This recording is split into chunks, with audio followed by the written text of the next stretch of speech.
Phantom of the Vegan Flatland here. Let's talk about the murder of Beverly Eckert. Flight 3407. Beverly Eckert was murdered. She was relentless in her pursuit regarding her husband, Sean Rooney, who she loved dearly. Rooney died a most vile death when Tower 2 collapsed around him. It was a truly horrendous event. Mrs. Eckert was on the phone with her husband, who was trapped in the high floors, without any ability to descend downward. While she was speaking to him, saying goodbye, he died. In her own words, I guess I wish I wasn't there because it was such a different life before September 11th. I never envisioned myself speaking to the public, having to say anything other than about my own little life. I was just like everyone else, very complacent, very content. World events didn't seem to affect me. That's what I believed at the time. All that changed on September 11th, and I guess I just found that I couldn't sit back and be a victim. I hate that word. I guess we're always called victims, families, and things like that. I hate that term. What it conveys is helplessness and no control. I think it's just been a part of my healing process to see if I can make something good happen out of all this. My husband Sean worked in the South Tower. His office was on the 98th floor with a couple of hundred other people. And he didn't really have a good understanding of the evacuation process, and so they went up, only to find that the doors were locked. They had a window of opportunity to escape down staircase A. There were three staircases in the South Tower. I think that they thought the rooftop was an option, so they went up and they were trapped because the roof doors were locked. And I heard him. He called me and was able to get through to me. So I was one of the very lucky family members. I was able to say goodbye. I know what happened to him. I know what his last moments were like. He was very brave. He was a hero.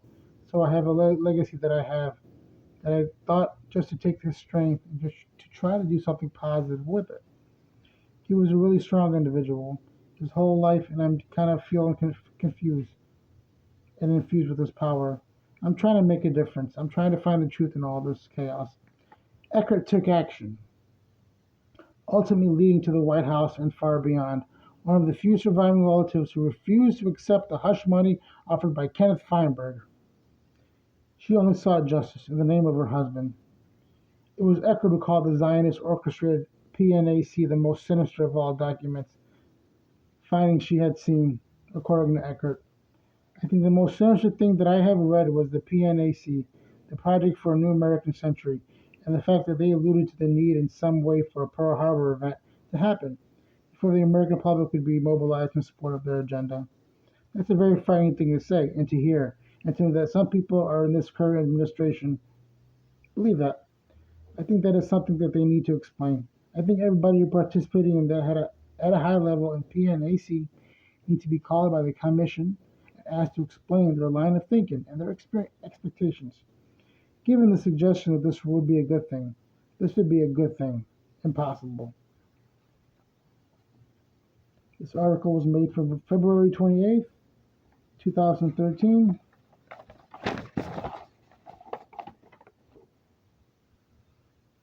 Here's Beverly Eckert, another victim of George Bush, 9/11 fraud.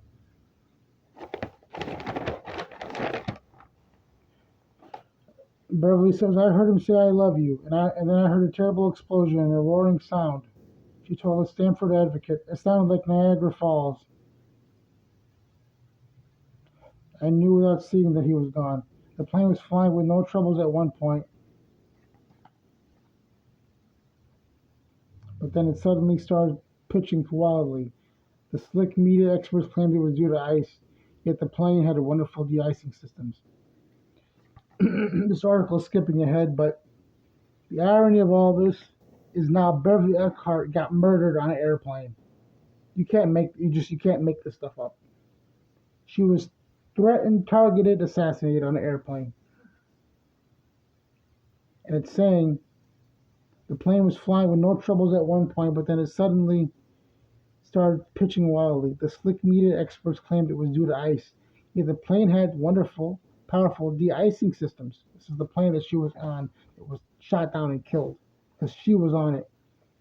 Also, why did the FBI presence at the crash scene? The FBI is only supposed to look into cases where there is a chance of foul play involved.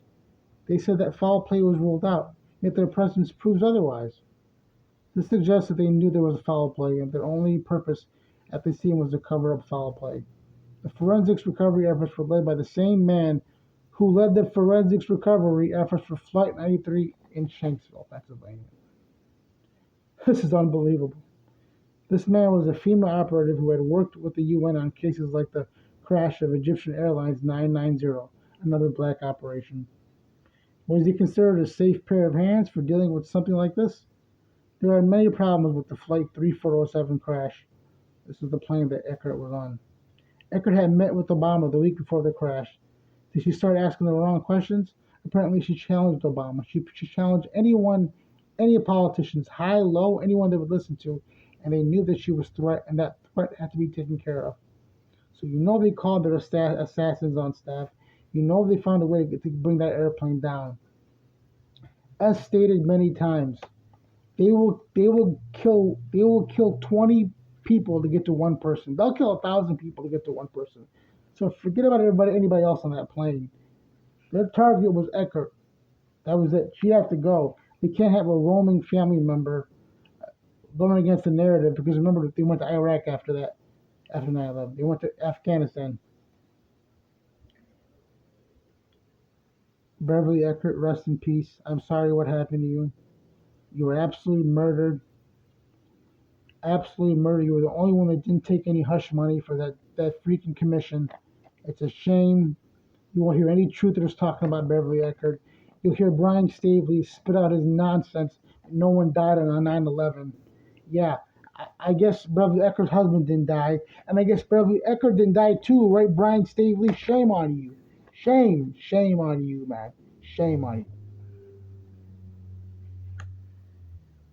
Now, we also know that Barry Jennings, an eyewitness to the explosion and bodies inside the World Trade Center 7, he died mysteriously. Kenneth Johanneman, eyewitness to explosions inside the World Trade Center, saw no airplanes hit, but just saw floors blow up. Gunshot to the head, folks. Ruled to suicide. Prasanna Kalaschi, wife of 9/11 Flight 11 passenger, suicide by hanging. David Graham, dentist who saw three of the 9/11 hijackers with Pakistani businessmen in Shreveport, Louisiana, murdered, poisoned with antifreeze. Paul Smith, pilot of WABC-7's 9/11 International Shot Chopper, car accident. Michael H. Duran, 9/11 victim's lawyer, airplane crash. Can't make this up. Bertha Champagne, longtime babysitter for 9/11 perp Marvin Bush, died mysteriously. Hundreds. There's a whole list. Hundreds. We'll be here all night. But this is all about Beverly Eckert. Rest in peace, Beverly. You're too good for this world.